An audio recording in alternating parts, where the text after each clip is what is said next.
মহান আল্লাহ সুবহানাহু ওয়া তাআলা শুকর আদায় করছি, তিনি আমাদেরকে সালাতের এবং তার পূর্বে জিকির অর্থাৎ খুতবায়ের উদ্দেশ্যে মসজিদে আসার তৌফিক দান করেছেন। বলি আলহামদুলিল্লাহ।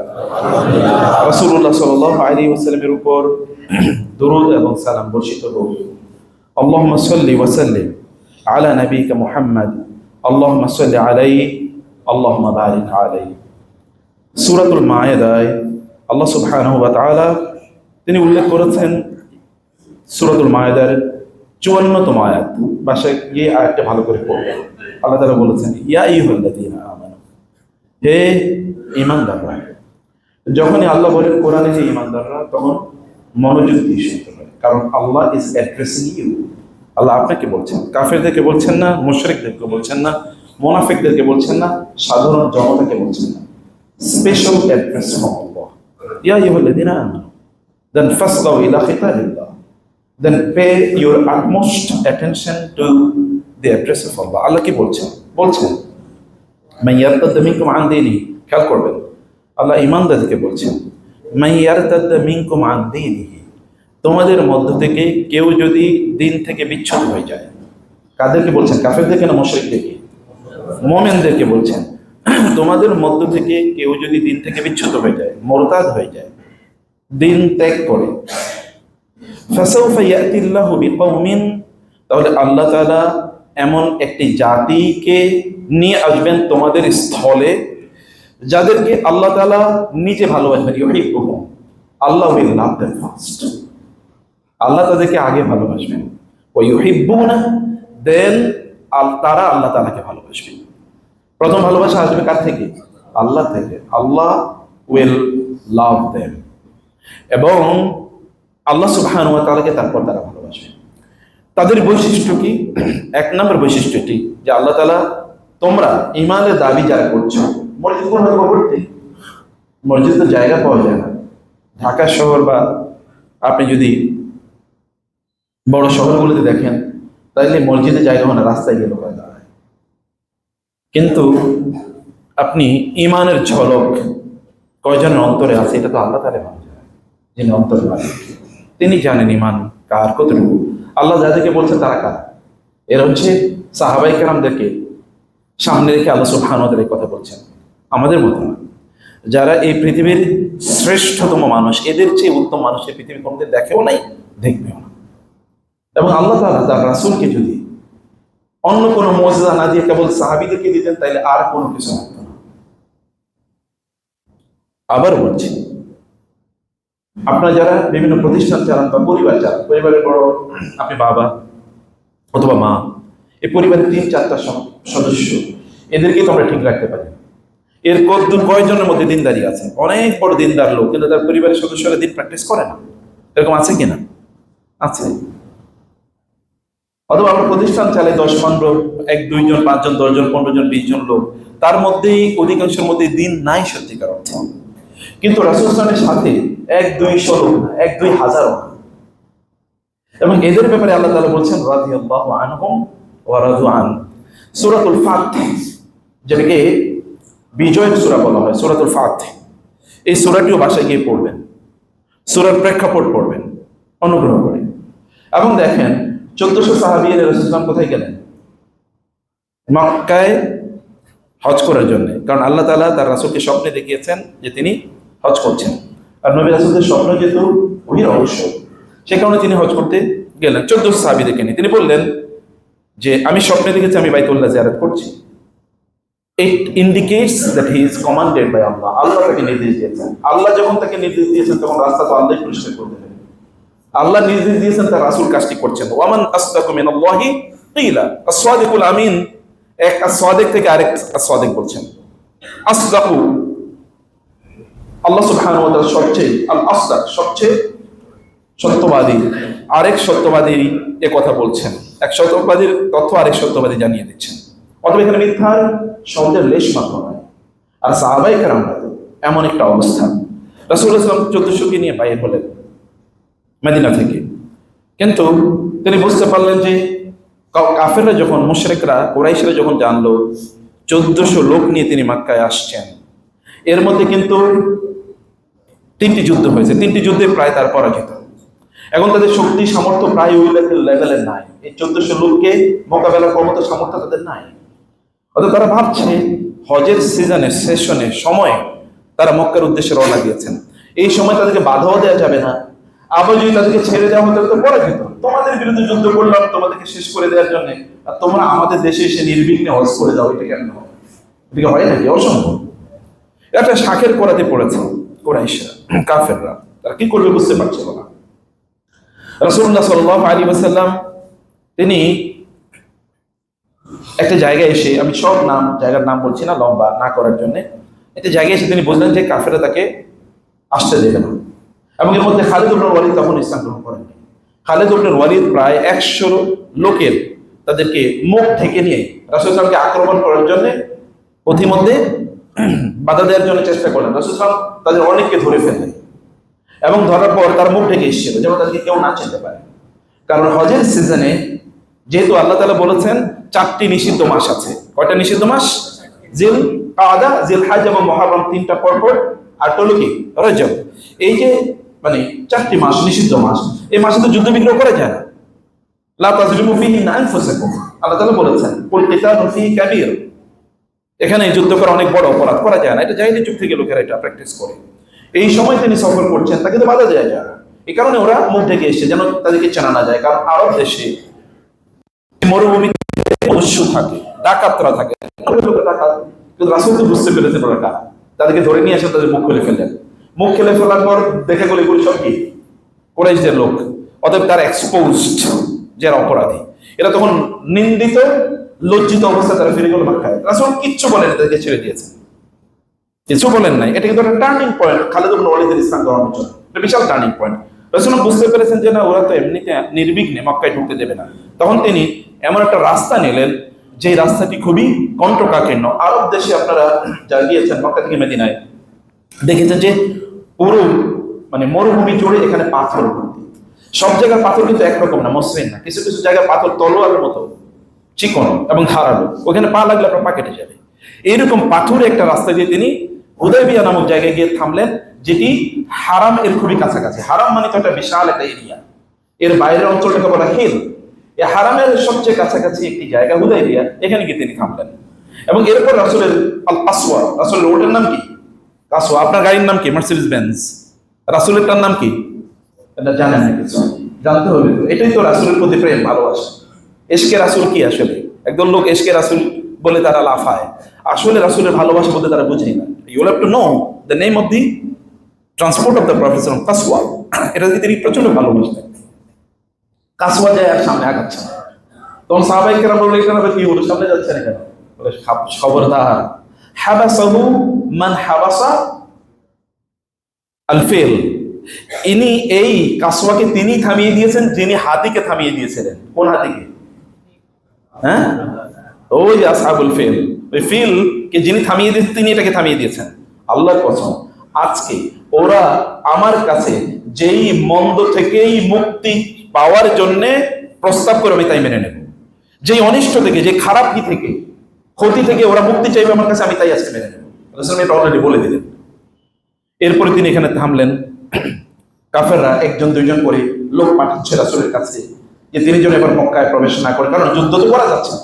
তাকে কোনোভাবে পার্সুয়েট করে যদি মক্কায় ফেরত পাঠানো যায়, মদিনায় ফেরত পাঠানো যায়। একজন আসছে, একবার একজন আসছে। তো আমি সব নামও বলছি না, গেন যেমন সর্বশেষ আসলো হুলাইস।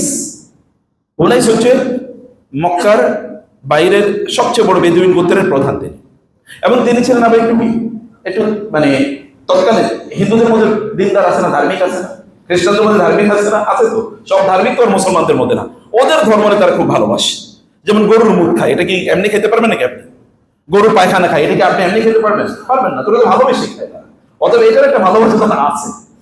এই লোকগুলো তারা তাদের ধর্মকে ভালোবাসত এবং তারা মূর্তি পূজাকে ভালোবাসত। এর মধ্যে একজন নাম ছিল হুলাইস। হুলাইস আসে, আসার পরে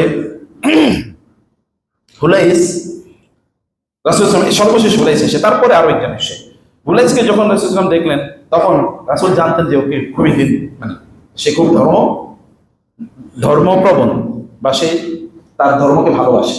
সে কারণে রাসূলুল্লাহ বললেন তোমরা সবাই ইহরামের কাপড় পরা তো সবাই আছে, কারণ তারা তো হজ করতে এসেছে, এবং তিনি বললেন সবাই দাঁড়িয়ে যাও এবং তালবিয়া করো, আর তোমাদের কোরবানির উটগুলোকে সামনে রেখে দাও। তারা সবাই যখন এটা দেখছে ওলাই ওই যে দূরে ওইখান থেকে চলে যাচ্ছে, এদিকে আর আসেই না, এদিকে আর আসেই না। তার আগে আরেকজন এসছে, আসার পরে সে রাসূলকে বিভিন্নভাবে বলার চেষ্টা করছিল আপনি এবার যায়েন না, ওরা আপনাকে মানে হত্যা করবে ইত্যাদি ইত্যাদি ইত্যাদি। এবং সে রাসূলের খুবই কাছে আসছেন, তিনি পরে ইসলাম গ্রহণ করেছেন এবং রাসূলের খুবই কাছে এসে তিনি রাসূলের সাথে কথা বলতে চাচ্ছিলেন। আরব দেশে তৎকালীন সময়ে এরকম একটা ইস্যু ছিল যে আপনি কারোর সাথে একটু প্যাটিং, এক ধরনের লাভ, এটা অ্যাফেকশন শো করতে হলে আপনি তার দাঁড়িয়ে ধরবেন, আই লাভ ইউ, আপনি এরকম করেন, আই রেসপেক্ট ইউ, এরকম করতে হবে। তো উনি যতবারই রাসূলের দিকে তার হাতটা বাড়িয়ে দিয়েছে, তার হাত মানে ধরার জন্য, দাঁড়িয়ে ধরার জন্য, ততবারই একজন তার তলোয়ারের বাট দিয়ে তার হাত দিচ্ছে, খবরদার রাসূলের দিকে তোমার হাত বাড়ায় না, বাট দিয়ে বাড়িয়ে দিচ্ছে। আরেকবার বলছে, আরেকবার আগিয়ে দিচ্ছে, আরেকবার বাট দিয়ে বাড়িয়ে দিচ্ছে, আরেকবার আগিয়ে দিচ্ছে, আরেকবার বাট দিয়ে বাড়িয়ে দিচ্ছে। তিনি বলেন মান হাযা ইয়া মুহাম্মদ, তারা তো মোহাম্মদ বলতো, তারা তো রাসূল বলতো না, ইনি কে মোহাম্মদ? বলো তোমার ভাতিজা হিশাম। ও হিশাম বলছে আল্লাহর কসম, এরপরে যদি তোমার হাত আমার রাসূলের দিকে আরেকবার বাড়ে, তাহলে এতক্ষণ তো বাট দিয়ে বাড়িয়ে দিছি, এরপরে কিন্তু হাত একেবারে কেটে ফেলবে, হাত নিয়ে আর তোমার এলাকায় যেতে পারবে না। সর্বনাশ! এই তো দেখি ভাতিজা পর্যন্ত আমার সাথে মুহাম্মদের জন্য আচরণ করছে সাল্লাল্লাহু আলাইহি ওয়াসাল্লাম, এখানে কিচ্ছু বলা যাবে না। তিনি চলে গেলেন, গিয়ে কুরাইশদেরকে বললেন, কুরাইশরা শোনো, আমার জীবনে বহু কায়সার কিসরা বহু সম্রাটদের এলাকায় গিয়েছি, সম্রাটের সাক্ষাৎ করতে গিয়েছি, আল্লাহর কসম ওই সম্রাটদেরকে তাদের অনুসারীরা বা তাদের সভা পরিষদে যারা আছেন তারা যতটা রেসপেক্ট করে, মুহাম্মাদের অনুসারীরা সাল্লাল্লাহু আলাইহি ওয়াসাল্লাম তাকে তার চেয়ে এত বেশি রেসপেক্ট করে। আমি কেবল কয়েকটা উদাহরণ করছি। তিনি যখন ওযু করেন, ওযুর যে পানিটা বাকি থাকে, ওই পানিটা নেওয়ার জন্য তাদের মধ্যে কারখানা লেগে যায়, কেউ অবশিষ্ট পানিটা নেবে, তাকে একটু সাপোর্ট করবে, কেউ একটু হেল্প করবে, কোন কাজ করবে, ওযুর পানি তাকে এগিয়ে দেবে, এটার জন্য কারাকারি লাগে। তিনি কোনো নির্দেশ দিলে ওই নির্দেশটা সবার আগে কে পালন করবে, এটা নিয়ে প্রতিযোগিতা লাগে, কে সবার আগে করবে। এমনকি তারা তাকে এমন সম্মান এবং শ্রদ্ধা করে, তিনি যখন কথা বলেন তখন তারা এমন ভাবে চুপ করে থাকে যেন তাদের মাথার উপর পাখি, একেবারে নড়াচড়া পর্যন্ত তাদের বন্ধ। তাকে তারা এমন রেসপেক্ট করে যে তার দিকে তারা এরকম চোখ ফুল চোখে তাকায় না পর্যন্ত। খেয়াল করবেন, আপনি হয়তো ল্যাঙ্গুয়েজ ভালো করে বা নাও বুঝতে পারেন, বাংলাদেশে তোরা যে তারা তাকে এত সম্মান করে যে তার দিকে সরাসরি এরকম তাকায়, এরকম মাথাটা নিচু করে তার কথা শুনে। আল্লাহর কসম, এরকম লোক আমার পৃথিবীতে আমার জীবনে আমি কোনোদিন দেখি নাই। এই মুহাম্মদ এবং তার অনুসারীদেরকে তোমরা বাধা দিও না, বাধা দিলে তোমার বিপদে পড়বে। তো বলে মিয়া তোমার কথা অনুসারে আমরা চলবো, তুমি যাও। সে বলে আমি কিন্তু আমার কথা বলে গেলাম, তোমরা বিপদে পড়বা, খবরদার। এরপরে ভুলাই গেছে, বলে কুরাইশ তোমরা জানো আমি খুবই ধর্ম প্র্যাকটিস করি, ধর্ম পালন করি, মুহাম্মদ এবং তার অনুসারীরা আমি শুনেছি তারা লাব্বাইক আল্লাহুম্মা তালবিয়া পড়ছে তারা, অতএব তোমরা তাকে কোনোভাবে আসতে বাধা দিও না। ওই যে ইয়াং পোলাপান যারা ছিল ওরা বললো যে তুমি তো মিয়া বেদুইনের বাচ্চা, বেদুইন, তোমার কথা অনুসারে আমরা চলবো। তার তো রাগ উঠে গেছে, মানে কি? আমি যা বলে গেছি সেটা অনুসারে তোমাদেরকে চলতে হবে। কুরাইশরা বলে রেখো, মনে রেখো, তোমাদেরকে অনেক সাহায্য করেছি, তোমাদের সাথে সকল সম্পর্ক ছিন্ন হবে যদি তোমরা তাকে আসতে পারো না। ওরা দেখলো সর্বনাশ, আমাদের সব উল্টাপাল্টা হয়ে যাচ্ছে। তখন তাদের সবচেয়ে বুদ্ধিমান একজন কূটনীতিক, ডিপ্লোম্যাট, তার নাম ছিল সোহেল ইবনে আমের। সোহেল ইবনে আমেরকে পাঠালেন। সোহেল ইবনে আমর যখন আসলেন, আমের যখন আসলেন, আসার পর সোহেল ইবনে আমেরকে দেখে রাসূল সাল্লাল্লাহু আলাইহি ওয়াসাল্লাম দূর থেকে বললেন, Suhail is coming, your matter will become easy. সাহুল আমরুকুম, সোহেল মানে হচ্ছে সহজ হয়ে গেছেন, যার জন্য কোনো কিছু, এমন একজন ব্যক্তি। তো তাকে দেখে রাসূল সাল্লাল্লাহু আলাইহি ওয়াসাল্লাম তাফাউল বলে, তাফাউল মানে গুড ওমেন, ভালো কোনো জিনিস থেকে একটা ভালো ধরনের প্রত্যাশা ব্যক্ত করা। কোন জিনিস, আমরা তো খারাপ জিনিস উষ্টা খেয়া পড়লে বলেন বিপদ হবে, তাই না? আবার আরো কত ধরনের কুসংস্কার আছে, কুসংস্কার একটা বিপরীত জিনিস আছে। রাসূল সাল্লাল্লাহু আলাইহি ওয়াসাল্লাম এটাকে খুব ভালোবাসতেন। তা হচ্ছে কাউকে যেমন রোগীকে দেখে বলতে কি বলতেন, আমরা তো তুমি তো শেষ, প্রায় মরেই তো যাইতেছো। রোগীর দেখলে আমরা এরকম হায় হায় তুমি তো খুবই খারাপ অবস্থায় আছো। ওই রোগী যা ছিল আরেকটা অর্ধেক মরে গেছে আমাদের সাথে। অথচ রাসূল বলতেন খুবই অসুস্থ, বলতেন না বাসা তো ইনশাআল্লাহ, no problem, you will become okay, তুমি ঠিক হয়ে যাবে দ্রুত। তিনি তাফাউল করতেন, মানে প্রত্যাশা, ভালো প্রত্যাশা তিনি ব্যক্ত করতেন। তিনি বলেন যে সোহেল এসে, অতএব কাম সহজ হয়ে যাবে এখন। সোহেল এসে বললেন আমরা আপনার সাথে চুক্তি করতে চাই। ঠিক আছে রাসূল কিন্তু এর আগে বলছেন, মনে আছে কিনা? এর আগে তিনি বলেছেন যে ওরা যা আমার কাছে চায় আমি তাই দেবো। কিন্তু এর মধ্যে রাসূলুল্লাহ সাল্লাল্লাহু আলাইহি ওয়াসাল্লাম দেখলেন ওরা তো অনেক লোককে পাঠিয়েছে, তিনি এবার তার জামাতা তাকে ওসমান রাদিয়াল্লাহু তাআলা পাঠান, কারণ তৎকালীন মক্কার প্রেসিডেন্ট ছিল সুফিয়ান ইবনে হারব। আবু সুফিয়ান এর রাদিয়াল্লাহু তাআলা আনহু, তিনি পরে মুসলিম হয়েছেন। আবু সুফিয়ানের আপন চাচাতো ভাই হলো ওসমান রাদিয়াল্লাহু তাআলা, অতএব তাকে কোনো কিছু করবেন না তিনি। এই কারণে তিনি পাঠানো যে ঠিক আছে আপনি যান। ওসমান সেখানে গেলেন, কিন্তু ওরা যাওয়ার পরে ওসমানকে কোনোভাবে তারা এক ধরনের নজরবন্দি করে ফেলেছে, তাকে তারা আসতেই যায় বিভিন্ন সময়। এমনি সাহাবায়ে কেরামদের মধ্যে একটা রিউমার ছড়িয়ে পড়লো তারা ওসমানকে হত্যা করেছে। রাসূলুল্লাহ সাল্লাল্লাহু আলাইহি ওয়াসাল্লাম তখন সাহাবায়ে কেরামদেরকে কি করলেন, ডাকলেন। ওই যে শাজারাতুর রিদওয়ান বায়াত করলেন তিনি সবার একটা গাছের নিচে, যেটাকে রিদওয়ান গাছ বলা হয়, ওই গাছের নিচে তিনি সবাইকে ডাকলেন, তিনি হাত পাতলেন এবং সবাই হাতে বায়াত করলো ওসমানের মৃত্যুর হত্যার প্রতিশোধ নেয়া না পর্যন্ত এখান থেকে যাওয়া। এমন একটা অবস্থায় রাসূলুল্লাহ সাল্লাল্লাহু আলাইহি ওয়াসাল্লাম এই শপথের কারণে সাহাবায়ে কেরামদের অবস্থা কি, এর মধ্যে ওরা এসে তাদেরকে কিভাবে ফিরিয়ে দেওয়া হয়েছে, এর মধ্যে সোহাইল এসে বলছে আমরা সন্ধি করব, এর মধ্যে যদি ওসমান রাদিয়াল্লাহু তাআলা ফিরে এসেছে কিন্তু তাদের কি রক্তটব্বক করছে, ওরা অন্যায় করছে, আমরা হজ করতে যাচ্ছি, আমরা তো অন্য কোনো কিছু করবো না, ওরা কেন আমাদেরকে বাধা দেবে। এমন অবস্থায় রাসূল আমাদেরকে ডাকলেন, সোহাইল আসে, লেখো। আলী রাদিয়াল্লাহু লিখছেন, রাসূল বললেন লেখো বিসমিল্লাহির রহমানির রহিম।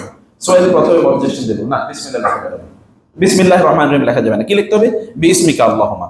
বলে মানে কি, বলে হ্যাঁ আমরা তো আর রহমান কাউকে চিনি না, আমরা আল্লাহকে রহমান নামে জানি না, অতএব রহমান লেখা যাবে, লিখতে হবে বিসমিকা আল্লাহুম্মা। রাসূল বললেন লেখো বিসমিকা আল্লাহুম্মা। এরপর রাসূল লিখলেন মিন মুহাম্মাদির রাসূলিল্লাহ, মুহাম্মদ রাসূলুল্লাহর পক্ষ থেকে, মানে বা তার মাঝে এবং কুরাইশদের মাঝে, সুহাইল ইবনে আমরের মাঝে। তিনি বলেছেন না আমি তো মুহাম্মদ রাসূলুল্লাহ লিখলে হবে না, বলে কি লিখতে হবে, বলে লিখতে হবে মুহাম্মদ ইবনে আব্দুল্লাহ। বলে কেন, বলে আমরা তো আপনার আল্লাহর রাসূল মানি নাই, তো আপনার আল্লাহর রাসূল যদি মানি নাই তাহলে তো যুদ্ধ হতো না, অতএব আমরা তো ওই জন্যই যুদ্ধ করছি, আমরা আল্লাহর রাসূলের বিষয় আপনাকে মানি না, অতএব এটা লেখা যাবে না, লিখতে হবে মুহাম্মদ ইবনে আব্দুল্লাহ। রাসূল আলীকে বললেন লেখো।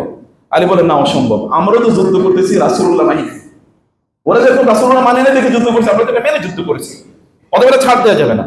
কিন্তু রাসূল বললেন লেখো, তিনি তারপরে লিখলেন, রাসূল কেটে দিয়ে লিখলেন, অথবা আলী লিখলেন। যাই হোক, এরপরে এবার সোহাইল বলছে যে এখন থেকে এবার আপনারা হজ করতে যেতে পারবেন না। সাহাবায়ে কেরামরা 1400, তারা কিন্তু কি খুবই এখন তারা খুবই এক্সাইটেড অবস্থায় আছে, এজিটেটেড, রাগান্বিত, ক্রোধান্বিত, এবং তারা যুদ্ধের জন্য প্রস্তুত, কারণ ওরা অন্যায় করছে, সকল অন্যায়, কিন্তু যা বলতে সব ভুল উল্টা। এখন আপনারা হজ করতে যেতে পারবেন না মানে কি, সাহাবায়ে কেরাম দিকে ঘুরতেছেন কি হচ্ছে, এর আগে যা করছে এগুলো তো এমনি তাদের রক্ত টম্পক করার মতো। এরপরে কি হলো, তিনি বলেন যে ঠিক আছে যাবো না, কি করতে হবে, আগামী বছর আপনারা আসবেন, তাও 3 দিন থাকতে পারবেন।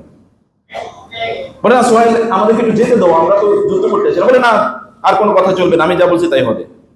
রাসূল মেনে নেন, লেখো। এর মধ্যে ওমর রাদিয়াল্লাহু তাআলা আনছেন ধরে, ইয়া রাসূলুল্লাহ এর কি হচ্ছে, এটা আপনি যেটা করছেন এটা মানে আপনি আল্লাহর নবী না, সত্য নবী না, ইসলাম সত্য ধর্ম না, কোরআন সত্য জীবন ব্যবস্থা না, তাহলে আমরা এইটা কিছু করছি ওর সাথে। তিনি বলে ধৈর্য ধরো। এর মধ্যে তিনি আবু বকরের কাছে গেলেন, আবু বকরকে গিয়ে তিনি একই কথা বলছেন। আবু বকর বলেন ইয়া ওমর, রাসূল সাল্লাল্লাহু আলাইহি ওয়াসাল্লাম যা করছেন ধৈর্য ধরো, রাসূলকে তা করতে দাও। এতটুকুই এজিটেশন, কিন্তু এতটুকুই সাহাবায়ে আমরা ঘুরছেন। এর মধ্যেই তারা এবার বলল যে কোনো লোক যদি মক্কা থেকে মদিনায় আসে তাহলে তাকে ফেরত দিতে হবে, মদিনা থেকে কোনো লোক মক্কায় চলে আসলে হিজরত করে, তাহলে তাকে আমরা ফেরত দেব না। এই কথা যখনই বলছি, এর মধ্যেই তার সন্তান, এই সোহাইলের সন্তান, তার 2 সন্তান ছিল, একজনের নাম হলো আব্দুল্লাহ এবং দ্বিতীয় সন্তান, এক সন্তান ইয়ের যুদ্ধে, বদরের যুদ্ধে এই সোহাইলকে বন্দী করেছিল এবং টাইট করে তাকে বেঁধেছিল, বলছেন আমি তোমাকে হত্যা করে ফেলবো। রাসূল বললেন না না ঠিক আছে, মানে আপন বাবার যুদ্ধের ময়দানে কারো ভালোবাসা কাকে বলে খেয়াল করেন। দ্বিতীয় সন্তান অলরেডি এখানে তাকে মানে 2 জন তাকে ধরে নিয়ে এসে, এবং তিনি চিৎকার করছেন ইয়া মাশাল মুমিনিন ইয়া রাসূলুল্লাহ, ইয়া রাসূলুল্লাহ, আমরা হত্যা করে ফেলতো, কারণ ইনিও ইসলাম গ্রহণ করেছে, সোহাইলের 2 ছেলে ইসলাম গ্রহণ করেছে। এই দ্বিতীয় ছেলের গত 2-3 বছর বেঁধে রেখে কেমন পিটাইত, তার উপর অত্যাচার করতো, তার শরীর ছেলে অত্যাচারে তার, তিনি কোনোভাবে যখন শুনেছেন হুদাইবিয়ার কাছে রাসূল চলে এসেছেন, তিনি ওখান থেকে পালিয়ে চলে এসেছেন। এর প্রতিমধ্যে 2 জন তাকে ধরে ফেলেছেন, তাদেরকে নিয়ে তিনি তাইনা চলে এসেছেন। যখনই তাকে দেখল সোহাইল বলে মুহাম্মদ এই যে আপনার প্রথম পরীক্ষা শুরু হলো, আপনি চুক্তি মানবেন কি মানবেন না। আর সোহাইলের ছেলে বলছে ইয়া রাসূলুল্লাহ ওরা আমাকে মেরে ফেলবে। রাসূল বললেন সবরান, ধৈর্য ধারণ করো, আল্লাহ তাআলা তোমাদের জন্য মুক্তির ব্যবস্থা করে রাখবেন, তোমার জন্য তোমার মাধ্যমে আল্লাহ তাআলা অন্যদের মুক্তির ব্যবস্থা করে দেবেন। আল্লাহ রাসূল সাল্লাল্লাহু আলাইহি ওয়াসাল্লাম কথা বলছেন। তিনি বলছেন, ইয়া মাশাআল মুসলিমিন, মুসলমানরা তোমরা খেয়াল করো কি হচ্ছে, আমাকে ওরা মেরে ফেলবে, আমাকে নিয়ে যাচ্ছে, ওরা কেন নিয়ে যাচ্ছে? ওমর রাদিয়াল্লাহু বললেন, আমি তখন তার কাছে একটু গেলাম এবং তার পাশে দিয়ে আমি হাঁটলাম, আমার তলোয়ারটা ওর কাছে নিয়ে বললাম, না তোমার তলোয়ারটা নিয়ে তোমার বাবার হত্যা করে ফেলো। এই কাফেরদের হত্যা করে তো কোনো সমস্যা নেই, কারণ যুদ্ধ অবস্থা চলছে, অত বলে হত্যা করে ফেলো। কিন্তু আমার তখনই মনে পড়লো আল্লাহ রাসূলের কথা।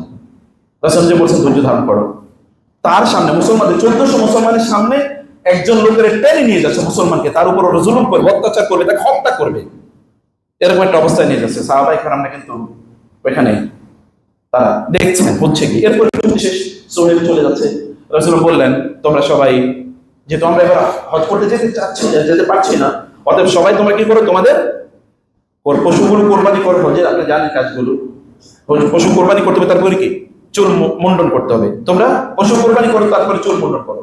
কিন্তু সাহাবায়ে কেরামরা নির্বিকার, কোনো কথা শুনছেন না। সাহাবায়ে কেরামরা কি নির্বিকার, কোনো কথা শুনছেন, মনোযোগ তাদের শুনেই না ব্যাপারটা।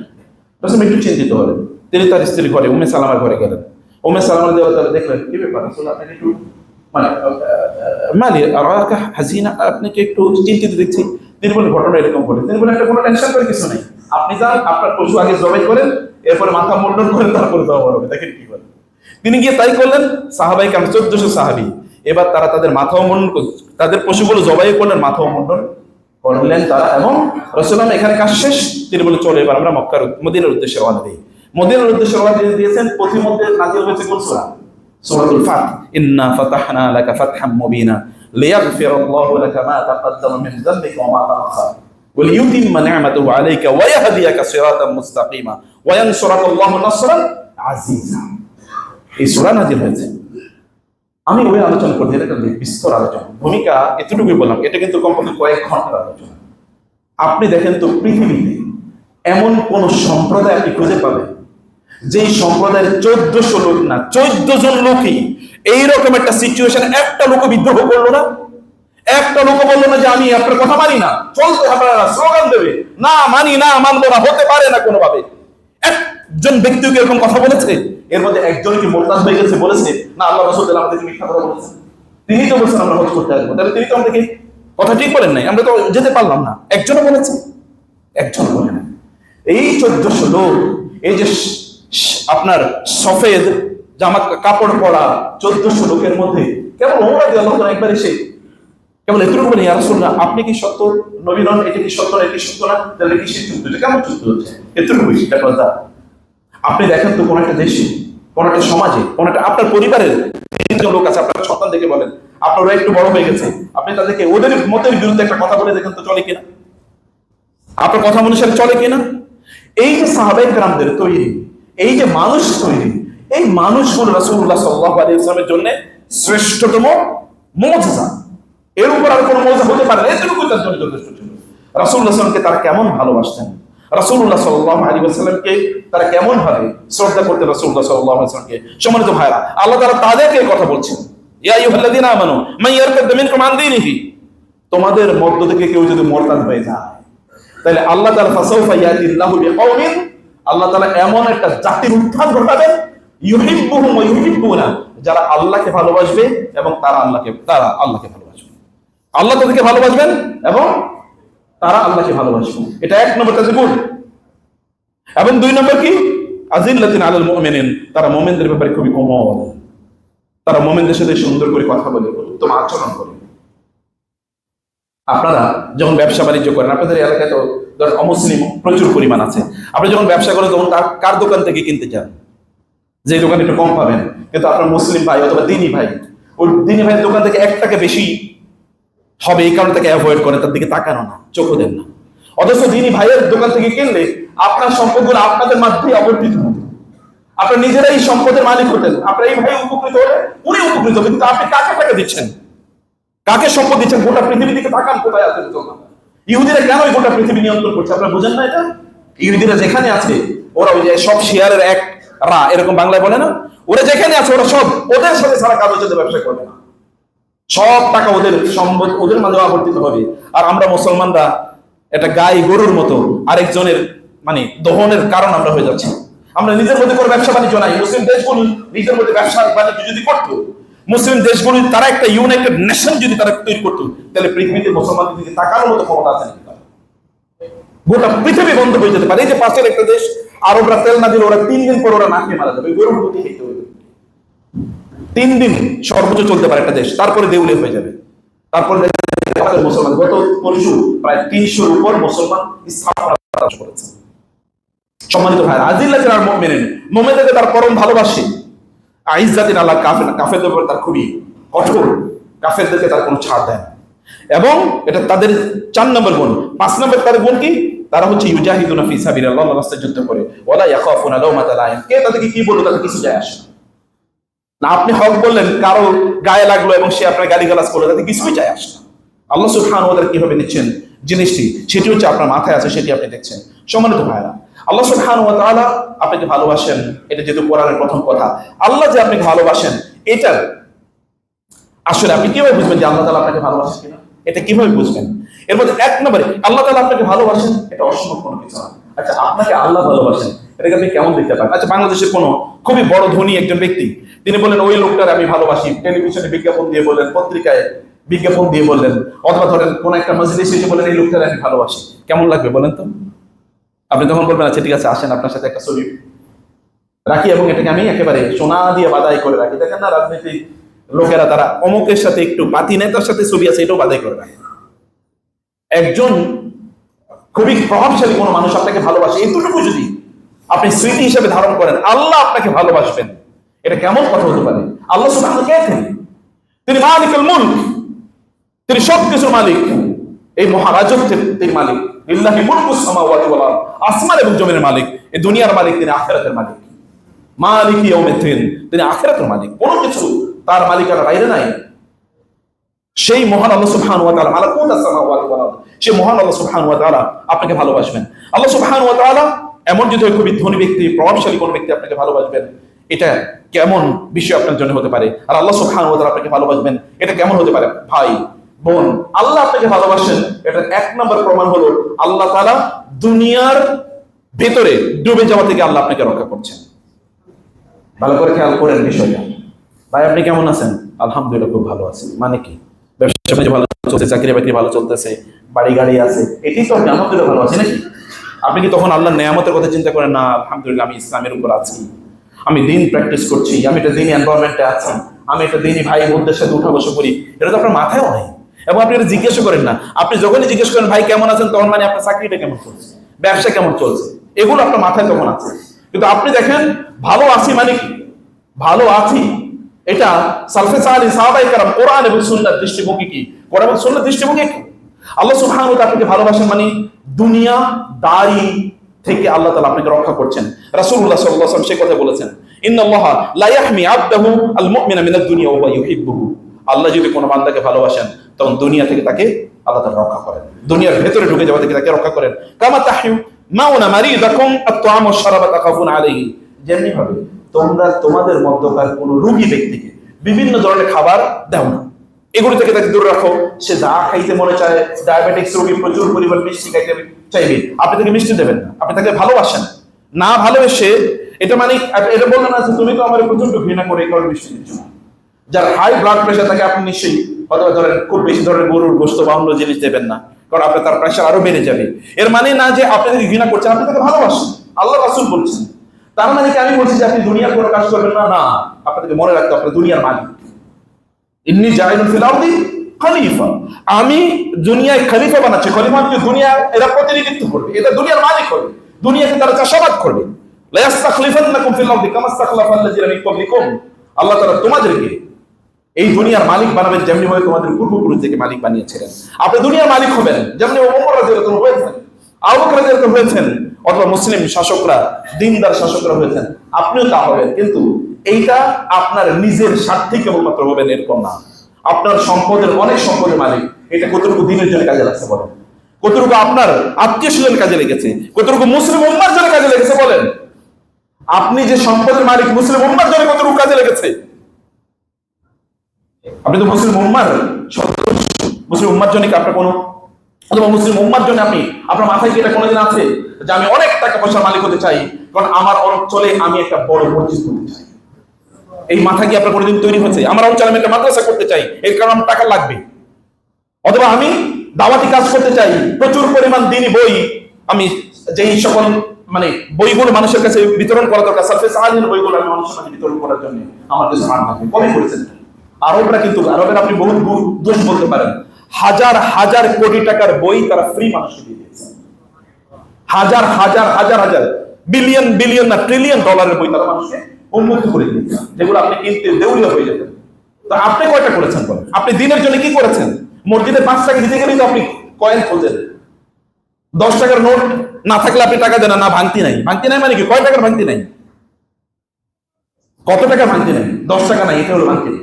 আমরা দিনের জন্য করেছি, সম্পদ মালিক হবেন, দিনের জন্য মালিক হবেন, এটা মাথায় আপনাকে রাখতে হবে, এটা চিন্তা করতে হবে আপনাকে। আমি বলছি না যে দুনিয়াকে আপনি ঘৃণা করবেন, না, দুনিয়ার মধ্যে ডুবে যাওয়া এর জন্য না হয়। ওমরের মতো হন, গোটা অর্ধ পৃথিবী শাসন করেছে, তারপরেও কি তার দুনিয়ার মধ্যে তিনি ঢুকে যান নাই, দুনিয়ার মধ্যে তিনি ঢুকে যান নাই।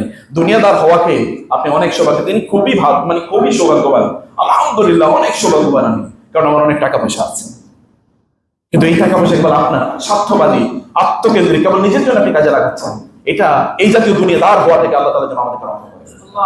সম্মানিত ভাইরা, আল্লাহ রাসূলকে বলেন নাই লাউ কানাতিদ দুনিয়া আনদাল্লাহি জানাহা বাউদাতিন, যদি দুনিয়া মা সাফা মিনহা আল কাফিরা শুরবাতা মাইন, এই দুনিয়া যদি আল্লাহর কাছে একটা মশার ডানার পরিমাণ হতো, তাহলে কোন কাফেরের এক ফোঁটা পানিও তিনি খাওয়া দেন না।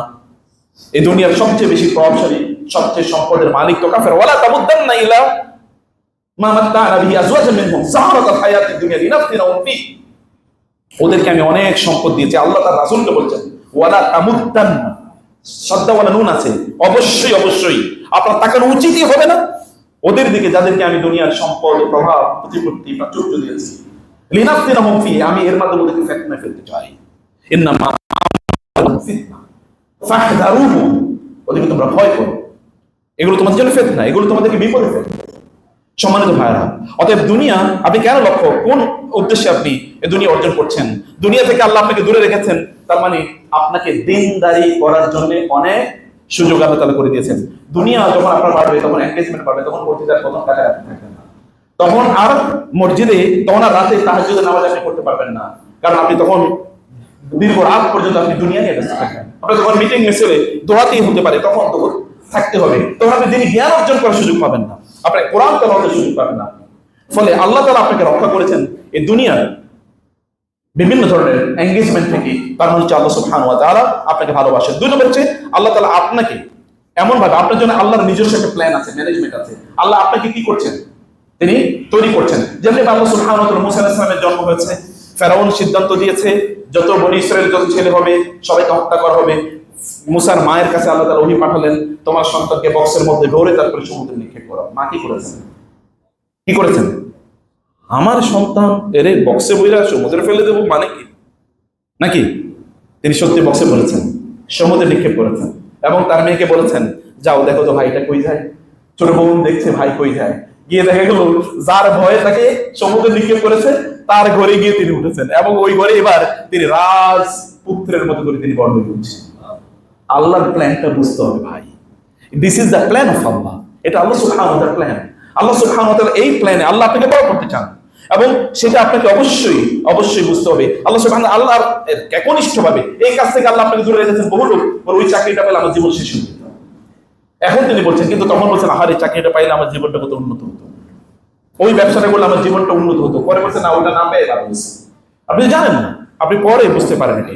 সে কারণে আল্লাহ সুবহানাহু ওয়া তাআলা আর তার আপনার আপনার আপনার শরীর, আপনার অন্তর এবং আপনার জিহ্বা, আপনার গোটা অস্তিত্বকে তার জন্য নিবেদিত করতে চান। এই কারণে আল্লাহ সুবহানাহু ওয়া তাআলা দুনিয়ার বিভিন্ন জিনিস থেকে আল্লাহ তাআলা আপনাকে রক্ষা করেন। মনে রাখবেন রাসূল সাল্লাল্লাহু আলাইহি ওয়া সাল্লাম বলেছেন ইন্নাল্লাহা কাসামা বাইনাকুম আখলাকাকুম কামা কাসামা বাইনাকুম আরযাকাকুম, আল্লাহ তাআলা তোমাদের মধ্যে আখলাক গুলো বন্টন করে দিয়েছেন, যেমনি ভাবে তোমাদের মাঝে রিজিক যেমন বন্টন হয়, আপনি কতটুকু পাবেন আল্লাহ জানেন, নির্ধারণ করেছেন। আখলাক কতটুকু আপনি পাবেন সেটাও আল্লাহ নির্ধারণ করে দিয়েছেন, এবং সেই কারণে আখলাক যেন আপনাদের সুন্দর হয়, সেই কারণে আল্লাহ সুবহানাহু ওয়া তাআলা কখনো কখনো আপনাকে দেন, কখনো কখনো দেন না। মনে রাখবেন আল্লাহ যাকে ভালোবাসেন, যাকে ভালোবাসেন না এমন সবাইকে আল্লাহ তাআলা দুনিয়া দেন, কিন্তু আখিরাত কেবল আল্লাহ তাআলা তাকেই দেন যাকে আল্লাহ সুবহানাহু ওয়া তাআলা ভালোবাসেন। আপনার সফলতা আখিরাতের মানদণ্ডে নির্ধারণ করতে চেষ্টা করুন। যে আপনি আখিরাতের মানদণ্ডে কতটুকু সফল। একবার চিন্তা করে দেখুন। এবং সত্যিকার অর্থে আখিরাতের কাজ কি? রাসূল বলেছেন, কোন একজন ব্যক্তি সকালবেলা ঘুম থেকে উঠে যদি আখিরাত কেন্দ্রিক চিন্তা করে, আল্লাহ তাআলা তার গোটা দিনের মানে ওই দিনের কাজগুলোকে আল্লাহ তাআলা তার জন্য সহজ করে দেন। ঘুম থেকে উঠেই আপনার চিন্তা করে মোবাইলটা প্রথমেই ধরেন না যে কি নোটিফিকেশন আছে, প্রথমেই সেই তাসবিহ তাহলিল গুলো করুন। আলহামদুলিল্লাহিল্লাযী আহইয়ানা বা'দা মা আমাতানা ওয়া ইলাইহিন নুশুর। আল্লাহুম্মা বিকা আসবাহনা ওয়া বিকা আমসাইনা ওয়া বিকা নাহইয়া ওয়া বিকা নামুতু ওয়া ইলাইকা নুশুর। পড়েন না আসবাহনা আলা ফিতরাতিল ইসলাম ওয়া আলা কালিমাতিল ইখলাস। এগুলো পড়তে হয়। রাসূল ঘুম থেকে উঠে কি পড়েছেন সেটা জানেন? সকালবেলা কিভাবে আল্লাহকে দিয়ে সকাল শুরু করুন। If you can start your day with the name of Allah, তাহলে whole day will become easy for you. দিনটা যদি আল্লাহর নামে আপনি শুরু করতে পারেন, তাহলে বুঝবেন আল্লাহ আপনাকে আজকের দিনের জন্য ভালোবাসতেছেন। যদি আল্লাহর নামে আপনি শুরু করতে পারেন, কোন মানুষকে আল্লাহ ভালোবাসেন মানে হচ্ছে তার অন্তরে আল্লাহ তাআলা রিজক তৈরি করে দিয়েছেন। এক মানে হচ্ছে অন্যের প্রতি অনুগ্রহ এবং কোমলতা। কিছু কিছু লোক আছে প্রচন্ড হার্ড, কথা বললো মানে হচ্ছে না কাউকে মারবে, ঝগড়া বিবাদ করবে, মানে টাইপ না। তার ঘরে কোনো কারোর সাথে সুন্দর করে কথা বলে না, বাইরে কারোর সাথে সুন্দর করে কথা বলে। প্রিয় ভাই, সফটনেস, এটা আল্লাহ সুবহানাহু ওয়া তাআলা যে আপনাকে ভালোবাসেন তার একটা প্রমাণ। এই যে এর আগে আমি বললাম, ঈমানদারদের বৈশিষ্ট্য হচ্ছে কি? আজিল্লাতিন আলাল মুমিনিন, মুমিনদের প্রতি তার খুবই অনুগ্রহশীল। আমি কেবল একটা एग्जांपल বলছি, যে আপনি যখন কেনেন তখন মুসলমানের কাছ থেকে কিনেন। কাফেরের কেন মানে ওকে তো আপনি সাহায্য করেন, ও কি করবে এই টাকা দিয়ে? ও তো মূর্তি পূজা করবে, অথবা ও মুসলমানদেরকে মারার জন্য অস্ত্র তৈরি করবে, আর আপনি তারই টাকা দিচ্ছেন। ওর সাথে ব্যবসা না করে কি আল্লাহর সাথে ব্যবসা করতে পারেন না? আল্লাহর সাথে ব্যবসা মানে আপনি মুসলমানকে ভালোবাসা মানে করতে কি? কিয়ামতের দিন আল্লাহ সুবহানাহু ওয়া তাআলা বলবেন, কারা অন্য মুসলমানকে ভালোবেসেছিল আমার জন্য আসো। এবং আল্লাহ তাআলা এরকম একটা মিম্বরে তাকে বসিয়ে দিবেন, যে মিম্বর থেকে কেবল আলো পড়তে থাকবে, আলো ছুটতে থাকবে চারিদিকে। নবীরা পর্যন্ত বলবে, এই লোককে, এর এরকম সিংহাসন থেকে বসিয়ে দেওয়া হয়েছে রাজার মতো কে? তখন আল্লাহ তাআলার পক্ষ থেকে জানানো হবে, এ আমার জন্য অন্য মুসলমানদের ভালোবাসে। ডু ইট, এটা করেন প্লিজ। মুসলমানদের মধ্যে আহত এই অঞ্চলটা, যদি মুসলমানরা কেবল নিজেদের মধ্যে ব্যবসা করে, এই অঞ্চলে সবচেয়ে বেশি ধনী কারা হয়ে যাবে? মুসলমানরা হয়ে যাবে না? সেটা এটা আমাদের করা দরকার। এটা আল্লাহ সুবহানাহু ওয়া তাআলা সে কথা বলেছেন। এবং আল্লাহ সুবহানাহু ওয়া তাআলা একজন বান্দাকে ভালোবাসার মানে হচ্ছে জমিনে তার জন্য একটা কবুলিয়ত তৈরি হয়। জমিনে তার জন্য কি হয়? কবুলিয়ত তৈরি হয়। রাসূল সাল্লাল্লাহু আলাইহি ওয়াসাল্লাম বলেছেন, আল্লাহ তাআলা বলেন, আমার বান্দাকে আমি ভালোবাসি, আমার বান্দা আমার নিকটবর্তী হয় কিসের মাধ্যমে? ফরজ কাজের মাধ্যমে। এবং সে আমার নিকটবর্তী হতেই থাকে নফল কাজের মাধ্যমে। যখন সে নফল কাজ আদায় করে, নফল যেমন আপনি ফরজ ইবাদত করছেন, তার পাশাপাশি নফল করছেন, নফল আদায় করছেন। আজকে এশরাকের নামাজ পড়ছেন কয়জন? হাত তোলার দরকার নেই, তার নফল আদায় করে। কালকে তাহাজ্জুদের নামাজ কয়জন পড়েছেন? আমি জানি। মসজিদে ঢুকে 2 রাকাত নামাজ কয়জন করেছেন? ফজরের সুন্নাত কয়জন আদায় করেছেন? মানে ইউ জাস্ট ইমাজিন যে আপনি আল্লাহর কাছাকাছি পৌঁছতে পারতেছেন কিনা। এবং রাসূল সাল্লাল্লাহু আলাইহি ওয়াসাল্লাম বললেন, যখন আল্লাহ তাআলা ওই ব্যক্তি যখন নফল আদায় করা শুরু করে, তখন আল্লাহ তাআলা তাকে ভালোবাসেন। আল্লাহ যখন তারে ভালোবাসেন, তখন জিবরিলকে ডাকেন, বলেন, জিবরিল, আমি এই লোকটাকে ভালোবাসি, তুমিও তারে ভালোবাসো। জিবরিল এবার পুরো আসমানবাসীকে বলে দেয়, হে আসমানবাসী, আল্লাহ তাআলা এই লোকটাকে ভালোবাসেন, ফাহিব্বুহু, তোমরাও সবাই তাকে ভালোবাসো। আসমানে কত বিলিয়ন ট্রিলিয়ন ফেরেশতা আছে, কোন হিসাব আছে? আল্লাহ ছাড়া কেউ জানে? জানে না। এই ফেরেশতারা যখন তাকে ভালোবাসে, এরপরে ফায়ুদাউ লাহুল কুবুল ফিল আরদি, হাদিসে এসেছে, হাদিসে, অতঃপর ওই ব্যক্তির জন্য আল্লাহ সুবহানাহু ওয়া তাআলা জমিনে কবুলিয়ত তৈরি করে দেন। লোকেরা এবার তার জন্য দোয়া করে, তাকে ভালোবাসে, তার প্রশংসা করে, অথবা লোকেরা তার শ্রদ্ধা করে, ইত্তকার তিনি তখন পেতে থাকেন। জমিন বাসী তখন তার জন্য দোয়া করে, বিপ্লবটার জন্য, পাখিগুলো তার জন্য দোয়া করে থাকে। আমি এমন অনেক লোকের জানি, আরো বেশি বিভিন্ন সময় বিভিন্ন জায়গায় গিয়েছে, মক্কার কাফির অথবা বাইতুল্লাহতে নামাজ পড়ছে, এমন বলতেন, শেখ বা স্যার শেখ অমকের জন্য না আমি সেজদার মধ্যে কেঁদে দোয়া করছি। আমার তখন মনে হয় যে আল্লাহ তাআলা এই লোকগুলোকে কি এলিট বানাইছে, যে আরেকজন লোক সেজদায় পড়ে দুজন কেঁদে দোয়া করে।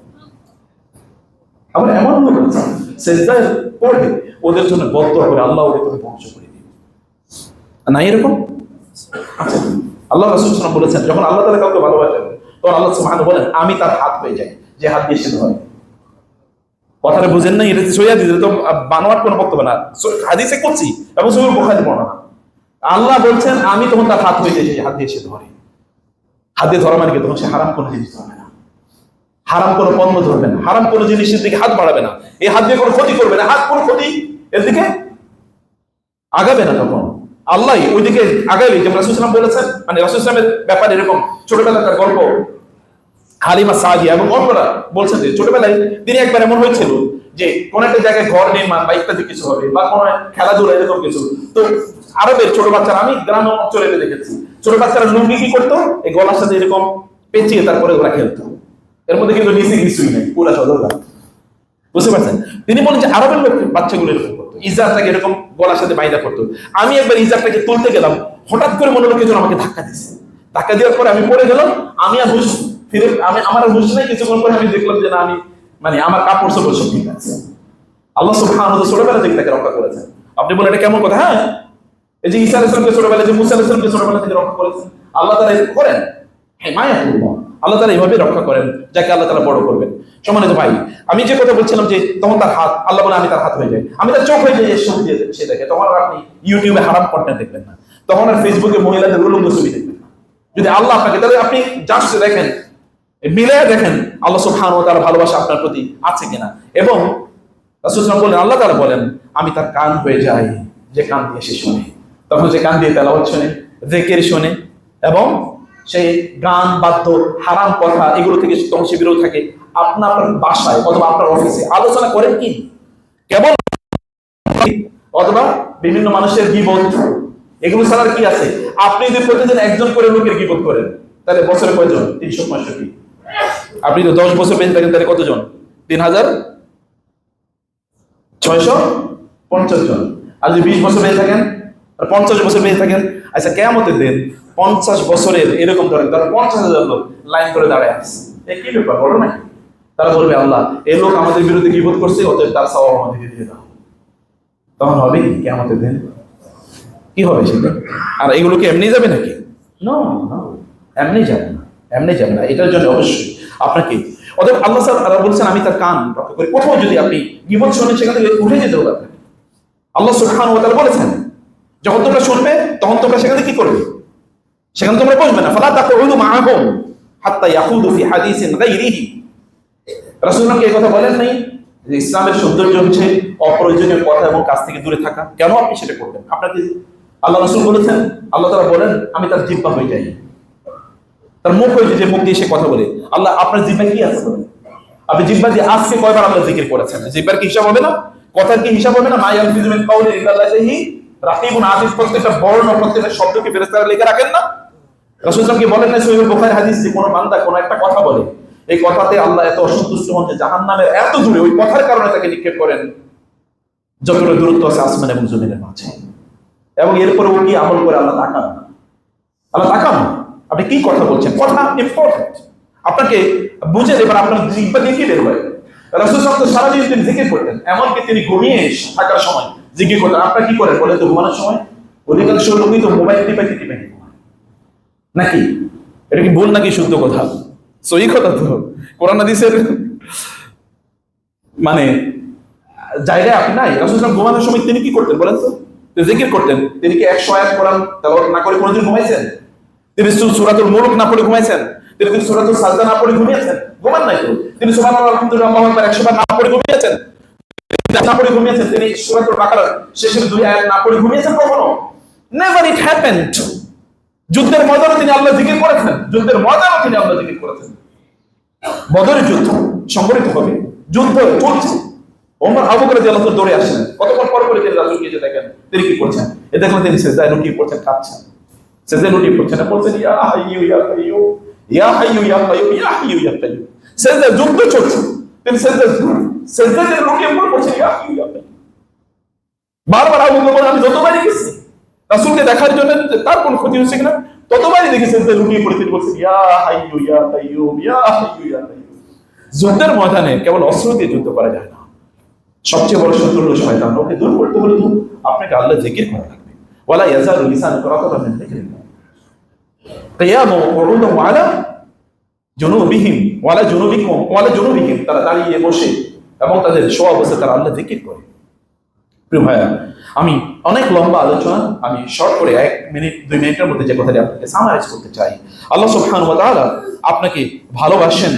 এটি আল্লাহ সুবহানাহু ওয়া তাআলা, তিনি যখন আপনি দেখবেন আপনি কোনো ভালো কাজ অব্যাহতভাবে করছেন, তাহলে বোঝা যাবে যে আপনি আল্লাহ সুবহানাহু ওয়া তাআলা আপনাকে ভালোবাসেন। কিন্তু আপনি আল্লাহরে ভালোবাসেন কিনা এটা কেন বুঝছেন? আপনি আল্লাহকে ভালোবাসবেন বাসেন কিনা, এটি আপনি কিভাবে বুঝবেন? এর মধ্যে আল্লাহ সুবহানাহু ওয়া তাআলা এর ইবাদতে আপনি কতটা আন্তরিক সেটি অবশ্যই দেখতে হবে যে আপনি আল্লাহ সুবহানাহু ওয়া তাআলা ইবাদত করতে আন্তরিক। আপনি যেমন নামাজ কতটুকু সময় জুড়ে আপনি পড়েন, কতটুকু সময় জুড়ে আপনি নামাজ আদায় করেন? এক ইমাম সাহেব মাগরিবের নামাজে পড়ছে হলো মানে ফজর নামাজে পড়ছে সূরাতুল বাকারা। কি পড়ছে? সূরাতুল বাকারা। আর বাকারা সূরা কি ছোটটা বড়? বড়। ফজরের নামাজে ছোট সূরা পড়ে না বড় সূরা পড়ে? বড় সূরা পড়ে। এখন বড় সূরা পড়েছে আর বাকারা মানে তো গাবি, সে আরো লোক বেদুইন, সে পড়ে গেল। এরপরে তো জোহর আসর তো আর কি জোরে সূরা পড়ে না, আস্তে সূরা পড়ে। মাগরিবের নামাজে তখন ওই ইমাম সাহেব পড়া শুরু করলো আলাম তারা কাইফা ফাআলা রাব্বুকা বিআসহাবিল ফিল। ওই লোক ওইখানে, উনি পিছনে ছিলেন, ওইটা শুনে উনি পালাইছে নামাজ ছাড়ে। বলে যে ফজরের নামাজে বাকারা সূরা পড়ছে, এইটাই যদি এত বড় হয় তাহলে ফিল এর সূরাটা নামাজে কত বড়? ফিল কি? ফিল তো হাতি, হাতির সূরা কি ছোট হবে নাকি? এটা তো আরো বড় হবে। এগুলোর জন্য সে লোক পালাইছে। আপনারাও তো নামাজ একটু লম্বা কেন হয়ে গেল, এটা আপনাদের মাথায় রাখবেন। অন্য কোনো কারণ একেবারে আমাদের মধ্যে কাজ করে না। প্রিয় ভাই, এইটা একটা লম্বা আলোচনা থাকুক, অন্য কোনো সময় যদি আসি তখন এই আলোচনাটা করবে, এটা রেখে দিলাম। শুধুমাত্র আল্লাহ সুবহানাহু ওয়া তাআলা কে আপনি ভালোবাসেন কিনা এটা প্রমাণ হলো আল্লাহর প্রতি আপনি কতটুকু এগিয়ে যাচ্ছেন, আল্লাহর ইবাদত আপনার মজা লাগে কিনা, কোরআন তেলাওয়াত আপনার মজা লাগে কিনা। নামাজ যখন আপনি সিজদায় লুটিয়ে পড়েন তখন মনে হয় যে আমি আরো 10 বার 20 বার তাসবিহ পড়ি, আরো লম্বা করে আমি তাসবিহ পড়ি। আচ্ছা, রাতের বেলা আপনি কখন ইবাদত করেছেন বলেন তো? সর্বশেষ রাতের বেলা, সর্বশেষ রাতের বেলা কখন ইবাদত করেছেন আপনি? এই কারণে হাসান বসরি রাহমাতুল্লাহ যখন প্রশ্ন করা হলো, ইয়া হাসান, যারা কিয়ামুল লাইল করে অথবা যারা তাহাজ্জুদে নামাজ আদায় করে তাদের চেহারা খুব সুন্দর হয় না? তিনি বলেন ওরা যেহেতু একটা সময় একাকী আল্লাহ সুবহানাহু ওয়া তাআলাকে দিয়ে দিয়েছেন, এখন আল্লাহ সুবহানাহু ওয়া তাআলার চেহারার মধ্যে নূর তৈরি করে দিয়েছেন। রাতের বেলা ইবাদত করলে আলাদা কসমেটিক্স ব্যবহার করা লাগে। যারা ইবাদত করে রাতের বেলা জিজ্ঞেস করে দেখেন তাদের কসমেটিক্স লাগে কিনা। আদরে যে আপনাদের কসমেটিক্সের পিছনে, যেমন আমার বোনরা আছে, কসমেটিক্স লাগবে না, আপনি রাতের বেলা ইবাদত করুন, আল্লাহ তাআলা এমনি সুন্দর করে দেবেন। সৌন্দর্য, সুন্দর কেবলমাত্র চেহারা সাদা হওয়া না, চামড়া সাদা হওয়া না, সুন্দর তো ভিন্ন জিনিস, আলো একটা ভিন্ন জিনিস। সেটা আপনাকে বুঝতে হবে। সেই জায়গায় আপনার রবের সাথে আপনার সময় কাটাতে হবে। আপনার মন আকুল হয়ে থাকে কখন আপনি একাকী আপনার রবের সাথে সময় কাটাতে পারবেন। ঘরটা যখন নির্জন হয়ে যায় তখন আপনি 2 রাকাত নামাজ আদায় করেন, পরেই দেখেন, প্লিজ পরেই দেখেন। ইবনে কাইয়িম রাহিমাহুল্লাহ বলেছেন আমাদের মন খারাপ হলে আমরা আমাদের উস্তাদ ইবনে তাইমিয়ার কাছে যেতাম। তখন তিনি কারাগারে বন্দী।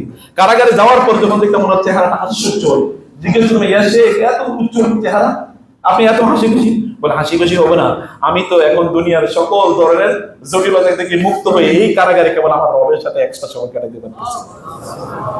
বলে ওই কথা শোনার পর থেকে মন ভালো হয়ে যেত। কয়েকদিন পর পরই মন খারাপ হলে একটু সেখানে দিয়ে দেখে আসতাম, এরপরে মন পাল্টাতে অনেকদিন। আল্লাহ সুবহানাহু ওয়া তাআলার সাথে সময় কাটানোর মজা আছে। এই মজাটা যারা ফেল করে না, কোনোদিন পায় না, তারা আল্লাহকে ভালোবাসে দাবি কেমনে করে? দাবি তো বহুত মানুষই বহুত কিছু করে, অধিকাংশ মানুষের দাবি কি মিথ্যা, এবং আমাদের এরকম দাবি যেন মিথ্যা না হয়। মহান আল্লাহ সুবহানাহু ওয়া তাআলা আমাদেরকে সেভাবে তার প্রতি ভালোবাসার দাবিতে যেন সত্যবাদী হতে পারে, আল্লাহ তাআলা সেই তৌফিক দান করুন। আল্লাহুম্মা আমিন। আকুলু কওলি হাযা ওয়া আস্তাগফিরুল্লাহ লি ওয়া লাকুম ওয়া লিসাইরিল মুসলিমিন ফাস্তাগফিরুহু ইন্নাহু হুয়াল গফুরুর রহিম।